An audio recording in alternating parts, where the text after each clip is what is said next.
ஒரு பொருளை வந்து டிவியில் விளம்பரம் பண்ணுறவங்க கூட பெண்களை வச்சு விளம்பரம் பண்ணால் தான் பொருள் நல்லா விற்கும். ஒரே கம்பெனிக்காரே 2 சோப்பு தயார் பண்ணான். ஒரு சோப்பு லிரில்னு ஒரு சோப்பு, இன்னொன்று லைபாய். லைபாய் சோப்பை எப்படி விளம்பரம் பண்ணான்னா ஆம்பளைய குளிக்கிற மாதிரி காமிச்சான். ஆரோக்கிய வாழ்விலேயே காப்பது லைபாய், லைபாய் இருக்குமிடம் ஆரோக்கியம் விடமே லைபாய். 4 ஆம்பளைய பாத்ரூம்ல குளிப்பேன். லிரில் சோப்பை எப்படி விளம்பரம் பண்ணான் தெரியுமா? ஒரு அருவியில ஒரு பெண் குளிக்கும்.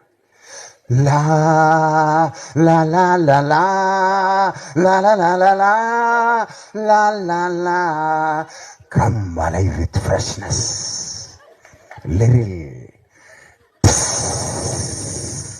அப்படின்ற ஒரு பொம்பளை பிள்ளை நுரையில இருந்து அப்படி வெளியே வரும். ஒரு நாளைக்கு 15 லட்சம் சோப்பு விற்கிது. ஆம்பளையில வச்சு விளம்பரம் பண்ண லைபாய் சோப்பை முனியாண்டி விலாசில் கை கழுவுற இடத்துல வச்சிருக்கான். குளிக்கிறதுக்கு விளம்பரம் பண்ண சோப்பை. ஒரு பெண் இருந்தால்தான் ஒரு பொருளையே விளம்பரம் பண்ண முடியுது.